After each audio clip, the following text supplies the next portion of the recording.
द्वारिकापुरी के समस्त श्रेष्ठ जनों ने महाभगवती दुर्गा महामाया अंबा की आराधना की कि हमें भगवान श्री कृष्ण जो गुफा में चले गए वो पुनः वापस प्राप्त हो जाए। दुर्गा देवी प्रसन्न हुई और कहा अवश्य।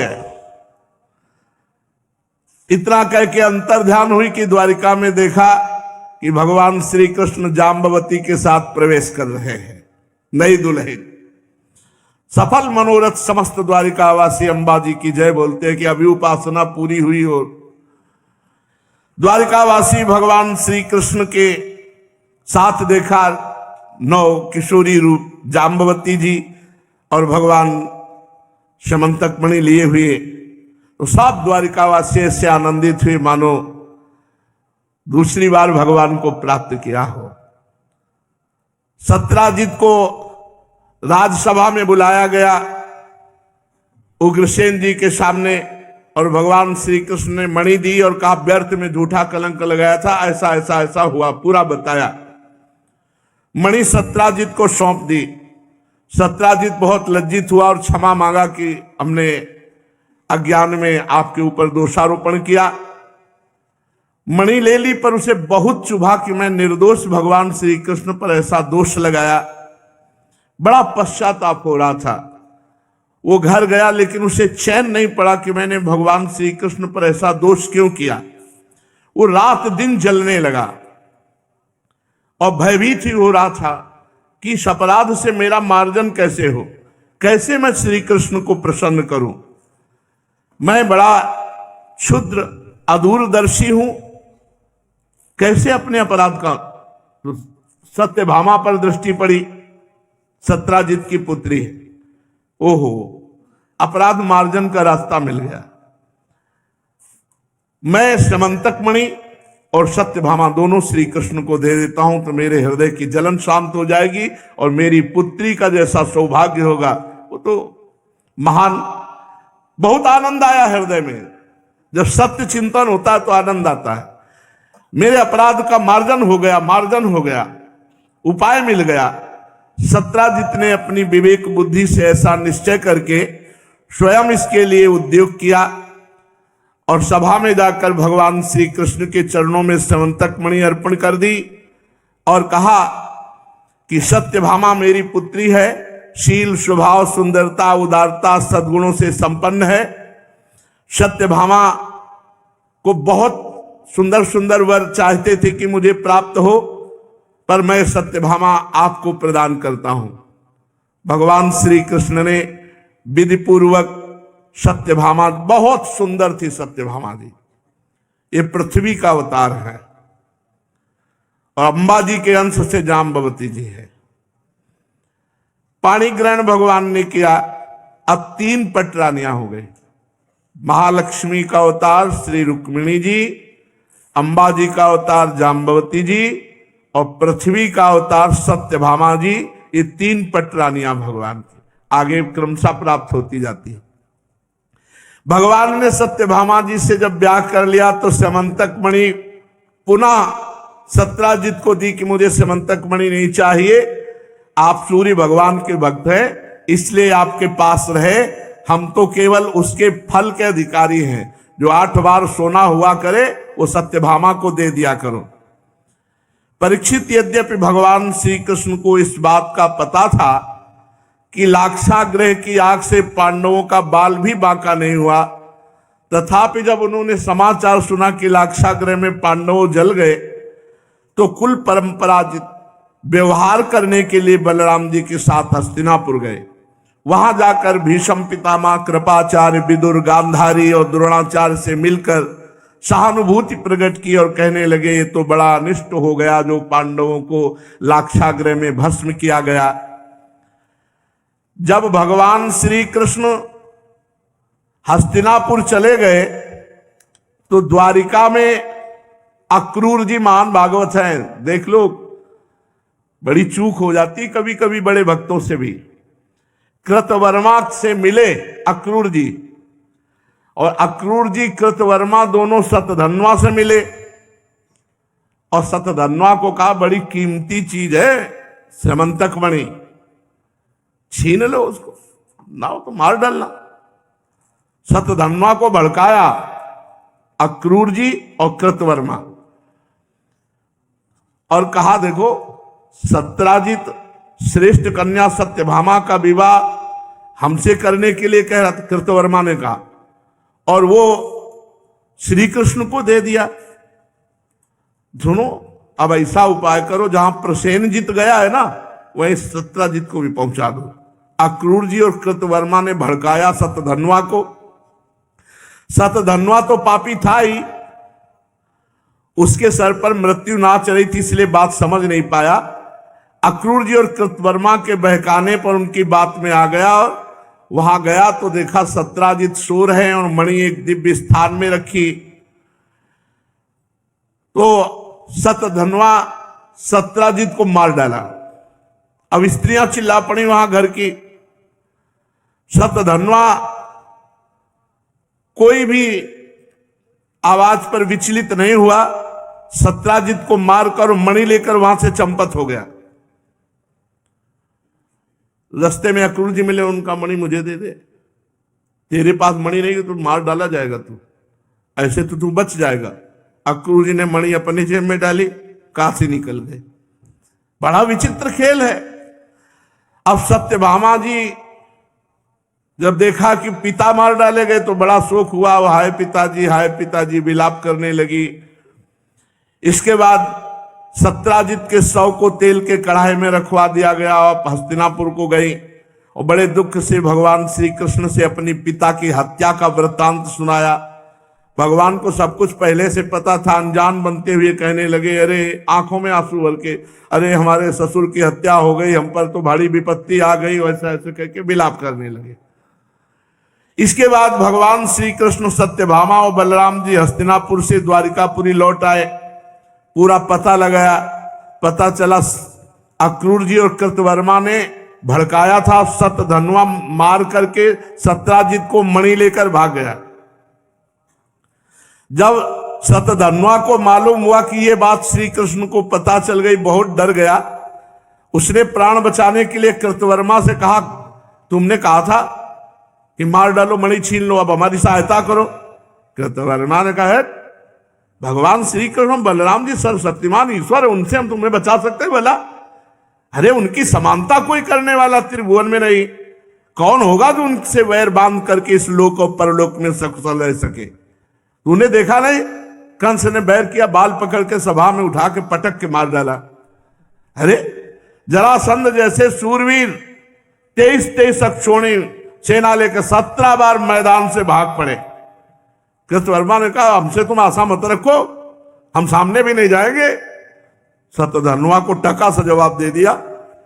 अक्रूर जी के पास गए और कहा, अक्रूर जी सहायता करो, मणि तो आपके पास है, आप हमारी सहायता करो। अरे उनका पागल हो, ऐसा कौन है जो सर्वशक्तिमान भगवान श्री कृष्ण को जानते हुए भी उनसे वैर विरोध ठाने? अरे खेल खेल में विश्व की रचना करने वाले, पालन करने वाले, संहार करने वाले श्री कृष्ण कब क्या करना चाहते हैं ब्रह्मा भी नहीं जानते हैं, हम उनसे वैर लेंगे? अरे सुन, नीरे 6 दिन के बालक थे तब पूतना को मारा था। 7वें वर्ष में गिरिराज गोवर्धन अकासुर बकासुर ये सब, जो नन्हे से बच्चे 7 दिन तक गिरिराज को उठाए रहे, अरे उन भगवान को हम केवल नमस्कार करते हैं, हम तुम्हारा कोई सहयोग नहीं करेंगे। हे श्री कृष्ण, तुम्हें बार बार नमस्कार। सतधन्वा ने कहा, प्राण जा रहे हैं नमस्कार चक्कर, ये तो स्तुति प्रार्थना उनकी। टका सा जवाब अक्रूर जी ने दे दिया। सतधन्वा बेमतलब मारा जाएगा। अब ये अपनी जेब में समंतक मणि रख करके काशी चल दी कि सामने ही नहीं पड़ेंगे भगवान के। सतधन्वा ने एक घोड़ा चयन किया जो 100 कोस लगातार एक सांस में दौड़ सकता था, बड़ी फुर्ती से भागा। भगवान को पता चला तो श्री कृष्ण और बलराम दोनों रथ पर सवार हुए, जिस पर गरुड़ ध्वज विराजमान है उसमें अपने घोड़ों से जुटे। भगवान के घोड़े तो मन के वेग के समान, तुरंत पहुंच गए सतधन्वा के पीछे। सतधन्वा कहां पहुंच चुका था? द्वारिकापुरी से मिथिलापुरी के निकट। इतना तीव्र गति। अब सतधन्वा का घोड़ा गिर पड़ा, भगवान रथ छोड़कर पैदल भागे, उसको पकड़ लिया और सुदर्शन चक्र को आदेश किया। गर्दन उड़ा दी सुदर्शन चक्र ने। अब पूरे कपड़े सब ढूंढ डाले, कहीं समंतक मणि नहीं मिली। जब समंतक नहीं मिली तो भगवान श्री कृष्ण ने बलराम जी से कहा, मार तो डाला उसको, उसके पास मणि थी ही नहीं, हमने व्यर्थ में मारा, क्योंकि समंतक मणि तो उसके पास है नहीं। बलराम जी ने कहा, इसमें संदेह नहीं कि सतधन्वा ने समंतक मणि किसी न किसी के पास रख दी होगी। अब तुम द्वारिका जाओ, हम यहां जब नजदीक आए हैं तो विदेहराज जनक से मिलकर थोड़ा सत्संग करेंगे। मैं विदेहराज से मिलकर के फिर आऊंगा, क्योंकि मेरे बहुत प्रिय मित्र हैं। परीक्षित यह कहकर यदुवंश शिरोमणि बलराम जी मिथिला नगरी में चले गए। जब मिथिला नरेश ने देखा कि पूजनीय बलराम जी महाराज पधारे हैं, तब उनका हृदय आनंद से भर गया। उन्होंने झटपट आसन से उठकर दिव्य सामग्रियों से बलराम जी का पूजन किया। इसके बाद बलराम जी कई वर्ष तक मिथिलापुरी में रहे, क्योंकि परम ज्ञानी मिथिला नरेश से सदैव सत्संग होता रहता। महात्मा जनक ने बड़े प्रेम और सम्मान से बलराम जी को रखा। कई वर्ष तक बलराम जी मिथिला में रहे।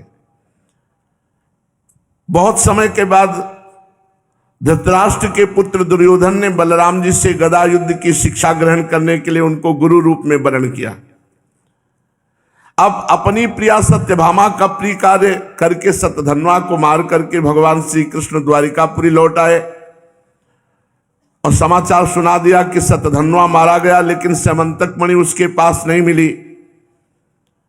इसके बाद सत्राजित की अंत्येष्टि क्रिया करवाई। अंत्येष्टि क्रिया करने से जो प्राणी शरीर छोड़कर जाता है उसकी उन्नति होती है, करना चाहिए सबको। जैसे अब आजकल सार्ट कट हर जगह होने लगा, नहीं 13 दिन तक कर्मकांड होते हैं। मुंडन करा करके एक आदमी पवित्र रहता है 13 दिन परिवार का, और वो सब रोज पिंडदान और आराधना आदि करता रहता। और गरुड़ पुराण होते थे, अब तो सब चटपट एकदम। इससे प्राणी की उन्नति होती। जैसे किसी के घर में कोई पधारा, आप 13 दिन तक अनुष्ठान कीजिए, गरुड़ पुराण हो रही है, भगवान नाम कीर्तन हो रहे हैं और ब्राह्मण भोज हो रहा है, और ये सब उस जीवात्मा को तो मृतक में जो मृतक प्राणी हो गया उसके उपलक्ष्य में जो करवाया जा रहा है, तो 13 दिन तक वो सब उसको पुण्य प्राप्त होते हैं और वो उन्नति को प्राप्त होता है। इसीलिए चाहा जाता है कि हमारे परिवार में कोई एक वंश चलाने वाला हो। जब हमारा शरीर छूटे तो अनुष्ठान, कम से कम हमसे नहीं बन पाया तो अनुष्ठान करवा के हमारी सदगति करवा दे, श्रीमद् भागवत करवा दे, संत भंडारा करवा दे, और अन्य ब्राह्मणों का भोज करवा, ये सब किया जाता है उत्सव। भगवान ने वो सब किया। अक्रूर और कृतवर्मा ने सतधन्वा को सत्राजित के वध के लिए उत्तेजित किया था। जब सुना कि सतधन्वा मारा गया तो दोनों द्वारिका से भाग खड़े हुए।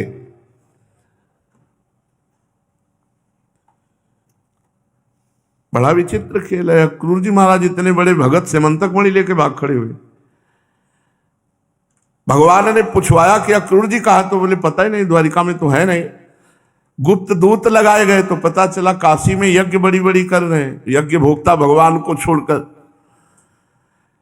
अक्रूर जी को बुलवाया, भगवान ने खूब स्वागत सत्कार किया और मीठी मीठी प्रेम की बातें की, और मुस्कुराते हुए अक्रूर जी से कहा, चाचा जी इस समय बहुत दान धर्म कर रहे हो, हमें मालूम है कि समंतक मणि आपके पास है, 8 भार सोना रोज देती थी। आप जानते हैं कि सत्राजित के कोई पुत्र नहीं, सत्यभामा नाम की उनकी लड़की हमें ब्याही गई है, तो उनका तिलांजलि दान सत्यभामा के पुत्र ही करेंगे, इसलिए वही उत्तराधिकारी होते हैं। तो समंतक मणि आप दिखा दीजिए, सत्यभामा को दे दीजिए। समंतक मणि तो सत्यभामा उनके पुत्रों को मिलनी चाहिए। पर मैं वही आपके पास ही रखूंगा, आप दिखा दो कि आपके पास है। चाचा जी आप बड़े व्रतनिष्ठ हैं, पवित्र आत्मा है, आप ही मणि रखना, पर आप दिखा तो दो। कितना कहना पड़ रहा है भगवान को। हमारे सामने एक समस्या आ गई है। सत्यभामा और बलराम जी को संशय है कि सत्यधर्मा मारा गया, मणि उसी के पास थी। तो हमें लगता है वो हम पर संशय कर रहे हैं, इसलिए मेरी बात का पूरा विश्वास वो नहीं कर रहे। बड़ी संपत्ति में बड़ी समस्या होती है, इसलिए महाभाग्यवान अक्रूर जी आप वो मणि दिखाकर हमारे इष्ट मित्र बलराम जी, सत्यभामा और जाम्बवती का संदेह दूर कर दीजिए, उनके हृदय में शांति हो जाएगी। मणि के प्रताप से लगातार बड़ी बड़ी यज्ञ कर रहे हैं, मुझे पता है आप, जिनमें सोने की वेदियां बनती, खूब सोने का दान होता है। कहां से आता है सोना? जब बहुत कहा भगवान ने, तो अक्रूर जी ने वस्त्र में लपेटी हुई जेब में रखे थे निकाल करके सूर्य के समान तेजस्वी मणि प्रकाशित हो गई भगवान श्री कृष्ण को। भगवान श्री कृष्ण ने बुलाया सत्यभामा को, जाम्बवती को, और बुला करके सबको दिखाया कि ये मणि देखो अक्रूर जी के पास थी। फिर कहा अक्रूर जी से कि आप मणि रख लो। ये जो समंतक मणि का प्रसंग सुनेगा, श्री कृष्ण भगवान के पराक्रम से परिपूर्ण आख्यान सुनेगा, उसको जीवन में कभी कलंक नहीं लगेगा और उसके जो भी पाप और अपराध हैं वो सब नष्ट हो जाएंगे। जो पढ़ेगा, जो सुनेगा, जो स्मरण करेगा, उस समस्त पापों से छूटकर परम शांति को, भगवान की भक्ति को प्राप्त करेगा। परीक्षित, अब पांडवों का पता चल गया था कि वे लाक्षा भवन में जले नहीं, तो एक बार भगवान श्री कृष्ण उनसे मिलने के लिए इंद्रप्रस्थ पधारे। भगवान के साथ सात्विकी आदि बहुत से यदुवंशी भी थे। जब वीर पांडवों ने देखा सर्वेश्वर भगवान श्री कृष्ण पधारे हैं, तो जैसे प्राण संचार होने पर सभी इंद्रियां सचेत हो जाती हैं, वैसे ही सब के सब पांडव एक साथ खड़े उठे और भगवान का स्वागत किया। कोई भगवान का आलिंगन कर रहा है, कोई भगवान के पैर छू रहा है अपनी अवस्था के अनुसार। भगवान की प्रेम भरी मुस्कुराहट से सुशोभित मुख सुषमा को देखकर पांडव आनंद मगन हो गए।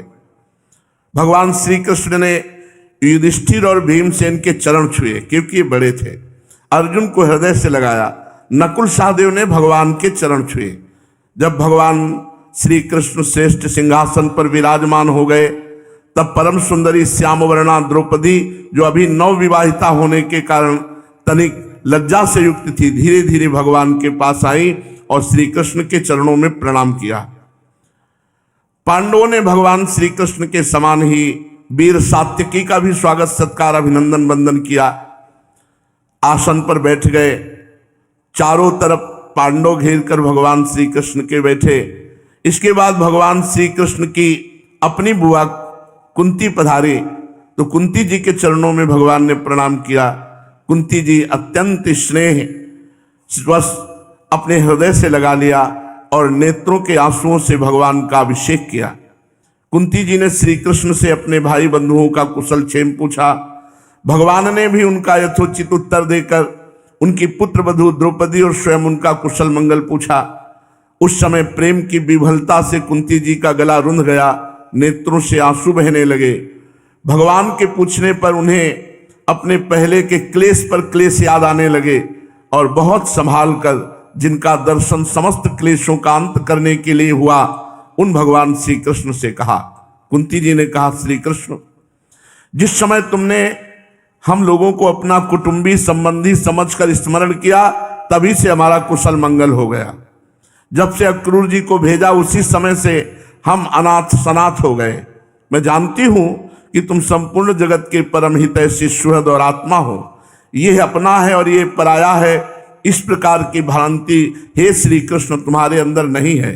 ऐसा होने पर भी हे श्री कृष्ण, जो सदा तुम्हें स्मरण करते हैं, उनके हृदय में आकर तुम बैठ जाते हो और उनकी क्लेश परंपरा को सदा के लिए मिटा देते हो। युधिष्ठिर जी ने कहा, हे सर्वेश्वर श्री कृष्ण, हमें इस बात का पता नहीं कि हमने अपने पूर्व जन्म में या इस जन्म में कौन सा तपस्या साधन किया क्योंकि आपका दर्शन तो बड़े बड़े योगेश्वर भी बड़ी कठिनाई से प्राप्त कर पाते हैं और हम कुबुद्धियों को घर बैठे आपका दर्शन हो रहा है। राजा युधिष्ठिर ने इस प्रकार भगवान की विनय की, खूब सम्मान किया और भगवान से कुछ दिन वहीं रहने की प्रार्थना की। भगवान श्री कृष्ण इंद्रप्रस्थ के नर नारियों को अपनी रूप माधुरी से नयनानंद का दान करते हुए 4 महीनों तक वहां सुखपूर्वक रहे।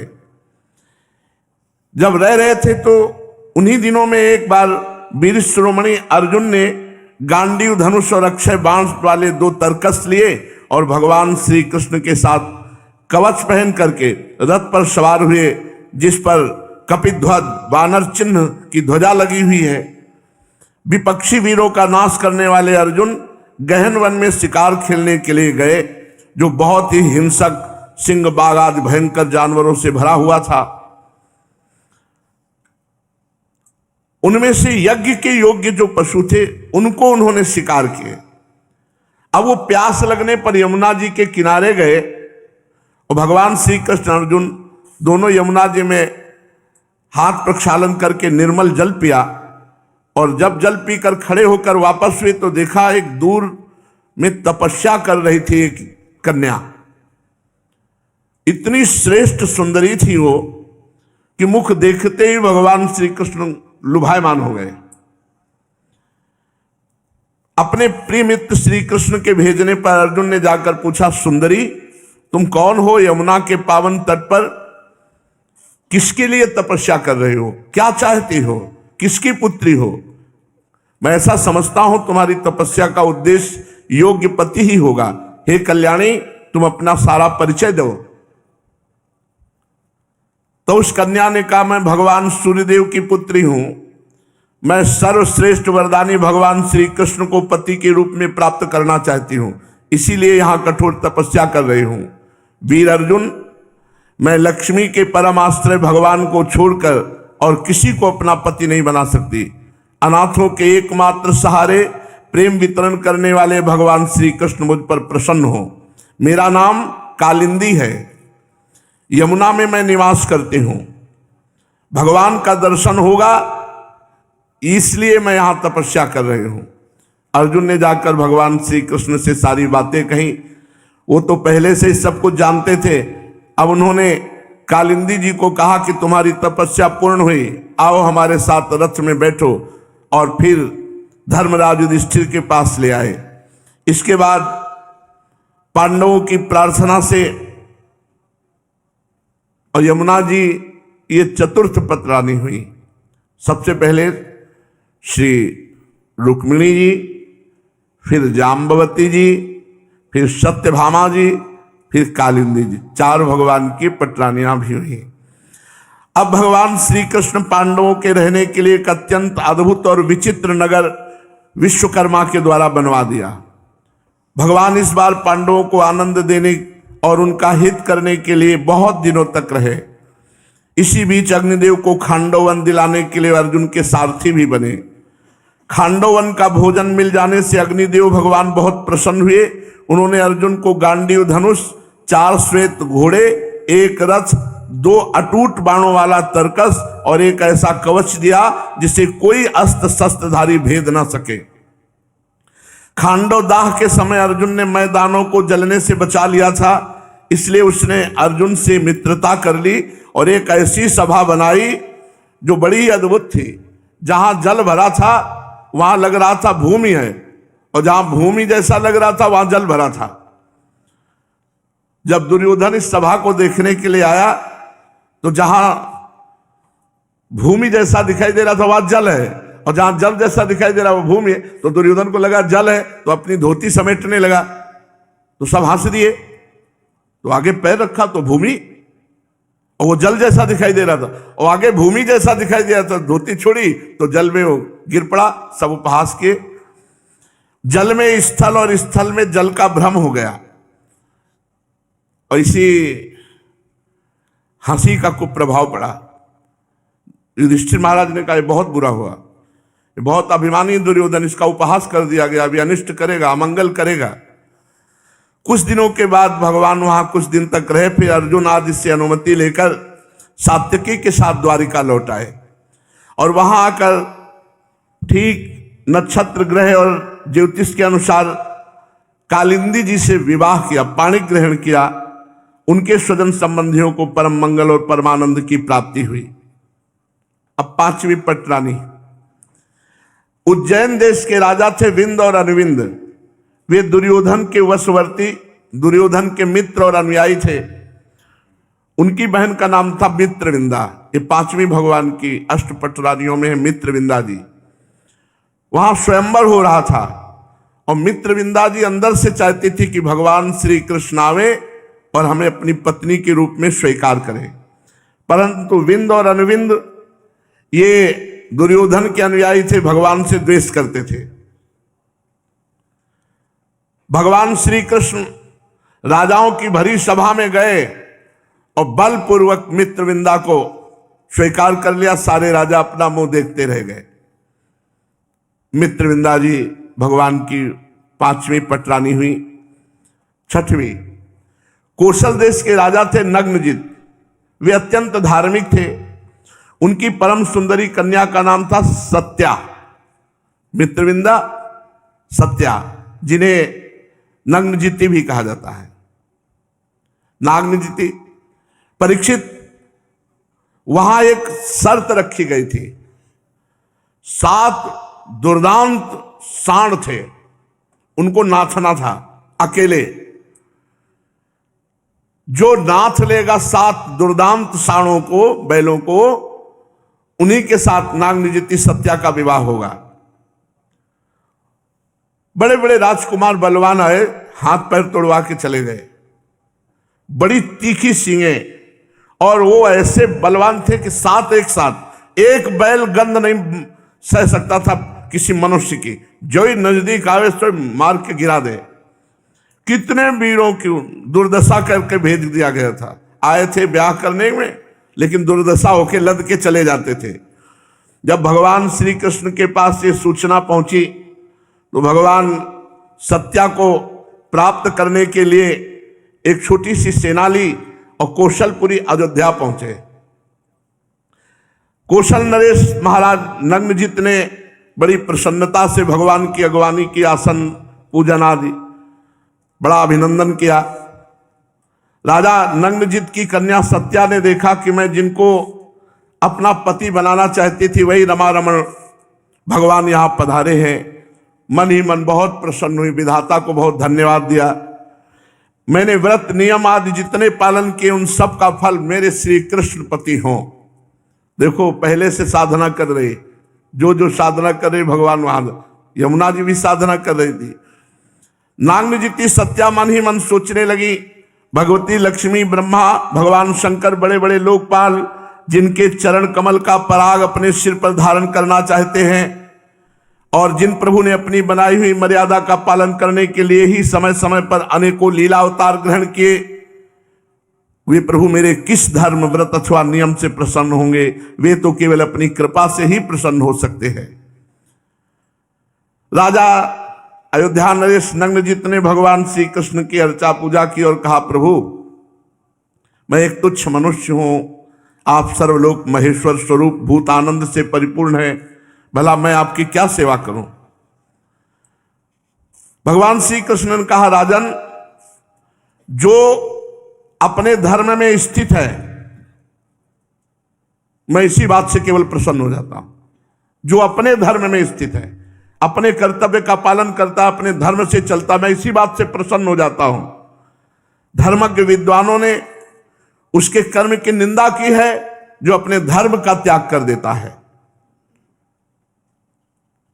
मैं सौहार्द प्रेम के लिए आपसे आपकी कन्या का हाथ चाहता हूं, बोलो क्या करूं इसके लिए? देखो, सत्याजी तपस्या, भजन, व्रत, नियम कर रहे हैं भगवान के लिए, तो भगवान स्वयं मांग रहे हैं। राजा नग्नजित ने कहा, प्रभु आप समस्त गुणों के धाम एकमात्र आश्रय हैं, आपके वक्षा स्थल पर भगवती लक्ष्मी जी निवास करती हैं, भला आपसे बढ़कर हमारी कन्या के लिए अभीष्ट वर कौन हो सकता है? परंतु मेरा एक प्रण है, कन्या के लिए कौन सा वर उपयुक्त है इसका परीक्षण करने के लिए 7 बैल हैं जो आज तक किसी ने बस में नहीं किया, आपको नाथना होगा। नाथ कर उनको, बड़े बड़े राजकुमार बलवान आए, उनके अंगों को खंडित करके उनका उत्साह तोड़कर यहां से वापस जाना पड़ा। यदि आप ही सत्या को ग्रहण करना चाहते हैं तो 7 बैलों को अपने बस में कर लीजिए। हमारी कन्या के लिए यही अभीष्ट वर होगा। भगवान श्री कृष्ण ने नागनिजित की ऐसी बात सुनी, पीतांबर से फेंट कसी और वहां गए, और ये कोई जान नहीं पाया। 7 रूप धारण किए और एक क्षण में एक एक बैल को नाच करके अपने बस में, और 7 को एक रूप में, अलग अलग रूप में नाच दिया, और फिर सबकी डोरी हाथ में लेकर एक रूप में खड़े हो गए। खेल खेल में 7 रूप धारण करके बैलों का घमंड चूर्ण कर दिया, और रस्सी में बांध करके ऐसे उनको घसीटा जैसे नन्हा सा बालक काट के खिलौनों को घसीटता है। नग्नजित को बड़ा विस्मय हुआ कि आज तक कोई ऐसा नहीं कर सका। प्रसन्न होकर उन्होंने श्री कृष्ण को अपनी कन्या का दान कर दिया। सर्वशक्तिमान भगवान श्री कृष्ण ने सत्या को विधि पूर्वक पाणी ग्रहण किया। रानियों ने देखा कि हमारी कन्या को उसके अत्यंत प्यारे भगवान श्री कृष्ण ही पति के रूप में प्राप्त हो गए। उन्हें बड़ा आनंद हुआ। चारों ओर बड़ा भारी उत्सव मनाया जाने लगा। शंख ढोल नगारे बजने लगे, सब ओर गाना बजाना होने लगा। ब्राह्मण आशीर्वाद देने लगे। सुंदर वस्त्र, पुष्पों के हार और गहनों से सज धज कर नगर के नर नारी आनंद मनाने लगे। राजा नग्नजित ने 10,000 गौवें, 3,000 नवयुवती दासियां और बहुत से हार आभूषण दहेज में दिए। 9,000 हाथी, 9 लाख रथ, 9 करोड़ घोड़े, 9 अरब सैनिक जो सेवा के लिए, इतना भगवान को दहेज दिया। 10,000 गौवें, 3,000 नवयुवती दासियां, बहुत से सुंदर स्वर्ण के हार आदि गहने, और 9,000 हाथी, 9 लाख रथ, 9 करोड़ घोड़े और 9 अरब सेवक सैनिक, ये दहेज में दिए। अयोध्या नरेश महाराजा नग्नजित ने कन्या और दामाद को रथ पर चढ़ाकर एक बड़ी सेना के साथ विदा किया। उस समय उनका हृदय वात्सल्य स्नेह के उद्रेक से द्रवित हो रहा था। भगवान श्री कृष्ण जब चले तो जो और राजकुमार बैलों को नाच नहीं पाए थे, उन्होंने आक्रमण कर दिया। भगवान श्री कृष्ण को घेर लिया और बाणों की वर्षा करने लगे। साथ में अर्जुन जी गए थे। अर्जुन ने कहा, प्रभु आपका भी नया नया पाणी ग्रहण हुआ है, आप बैठो, इनको हम देख लेते हैं। गांडीव पर प्रत्यंचा चढ़ाई और जैसे भयंकर सिंह छोटे पशुओं को दबोच लेता है, ऐसे नरपतियों को मार पीट कर सबको भगा दिया। भगवान श्री कृष्ण इतने बड़े दहेज के साथ सत्या को साथ लेकर द्वारिका में आए और पाणी ग्रहण संस्कार किया। रुक्मिणी जी, जाम्बवती जी, सत्यभामा जी, कालिंदी जी, मित्रविंदा जी और नागनिजिति सत्या जी, 6 पटरानियां हो गई। भगवान श्री कृष्ण की बुआ श्रुत कीर्ति के देश में ब्याही गई थी। उनकी कन्या का नाम था भद्रा जी, ये 7वीं पटरानी है। उनके भाई संतर्दन आदि ने स्वयं भगवान श्री कृष्ण को भद्रा जी को समर्पित किया। द्वारिका में भगवान ने भद्रा जी के साथ पाणी ग्रहण किया। फिर मध्य प्रदेश के राजा की एक कन्या थी लक्ष्मणा जी। ये अत्यंत सुलक्षणा थी। जैसे गरुड़ ने स्वर्ग से अमृत का हरण किया था, वैसे भगवान श्री कृष्ण ने स्वयंवर में अकेले ही हर लिया था। बड़ा कठिन स्वयंवर था जो लक्ष्मणा जी थी, बड़ा कठिन स्वयंवर था। जैसे द्रौपदी के स्वयंवर में था तो मछली को जल में देख करके मारना था। वो घूम रही थी लेकिन जल में देखकर मारना था। यहां जल में भी देखकर नहीं मारना था, केवल ऐसे निशाने पर लक्ष्य भेद जाए अनुमान से, इसलिए अनुमान से कोई कर ही नहीं पा रहा था। तो भगवान श्री कृष्ण जो वहां गए और लक्ष्मण, ये 8 पटरानियां भगवान की रही। श्री रुक्मिणी जी, श्री जाम्बवती जी, श्री सत्यभामा जी, श्री कालिंदी जी, श्री मित्रविंदा जी, और फिर सत्या नागनिजिति, और फिर भद्रा जी, और फिर लक्ष्मणा जी। ये 8 पटरानियां भगवान द्वारिकाधीश की हुई। अभी ये पटरानियां हुई है अभी रानियां हैं 16,100 और 8 पटरानियां, 16,100 रानियां महाराज द्वारिकाधीश की। अभी कम है। और क्या आप समझते हो? पीछे आपने भागवत में सुना था, एक राजा थे चित्रकेतु, जिनके 1 करोड़ रानियां थी। साल में 365 दिन होते, जिंदगी में वो किसी के 1 करोड़ रानियां, तो 1 करोड़ महल। अब राजाओं के ऐसे थोड़ी होती कि 1 करोड़ महल। अब 1 करोड़ महल में कब वो जाते होंगे, कब मिलते होंगे? 1 करोड़ भागवत में लिखा हुआ है कि चित्रकेतु राजा के 1 करोड़ रानियां थे, जिनमें सबसे बड़ी रानी का नाम कृतद्युति था। तो प्रभु द्वारिकाधीश सर्वलोक महेश्वर, इनके 16,108 कोई बहुत बड़ी बात थोड़ी। वो अनंत रूपों में वही है। भगवान श्री कृष्ण चंद्रजू ने,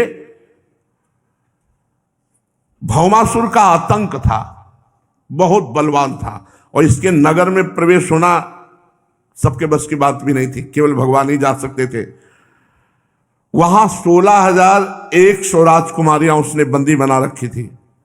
पूरे विश्व से जिसको सुंदरी देखता और उठा करके कैद में बंद कर देता। सब पवित्र थी, सब सुरक्षित थी।